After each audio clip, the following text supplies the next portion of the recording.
আমরা প্রায় সকাল 10টা থেকে নিবন্ধন কেন্দ্রে অবস্থান করছি। আসলে দাঁড়িয়ে থাকা লাইনে এখন পর্যন্ত লাইন শেষ হচ্ছে না। কি পরিমাণ কষ্ট আর কি পরিমাণ, আমি আমার ছেলেকে নিয়ে দাঁড়িয়ে আছি প্রায় কয়েক ঘন্টা ধরে। সত্যিকার বলতে এটা অক্লান্ত একটা পরিশ্রম, আপনাদের আমি বলে বোঝাতে পারবো না। বিশ্বাস করে না, এই দেখেন আমি এই মুহূর্তে দেখতে পাচ্ছেন কি বিশাল লাইন, এখনও শেষ হচ্ছে না। সেই সকাল 10টা থেকে এখন পর্যন্ত লোকের সমাগম বেড়েই যাচ্ছে, এখনও পর্যন্ত শেষ হচ্ছে না।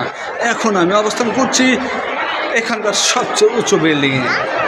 আমার হাত পা কাঁপছে, সাথে আবার আমার ছেলে। এই দুটো নিয়ে সত্যি অসাধারণ একটা ব্যাপার ঘটে চলেছে। বলতে পারেন এটা অসাধারণ একটা ভিউ, যেটা দেখলে আপনার শরীর মন দুটাই জুড়ে যাবে এবং আপনার হাত পা শিউরে উঠবে। দেখুন কি ভয়াবহ একটা পরিবেশ। এখানকার লাইন ঘন্টায় ঘন্টায় বৃদ্ধি পাচ্ছে। অসাধারণ একটা অভিজ্ঞতা, আপনার ভয়ে গা শিউরে ওঠার মতো একটা অবস্থা এখানে তৈরি হয়েছে। আমাকে এখন এখান থেকে বিদায় নিতে হবে, কারণ ছেলে আমার সাথে আছে, কখন কি ঘটে যায় বলা মুশকিল।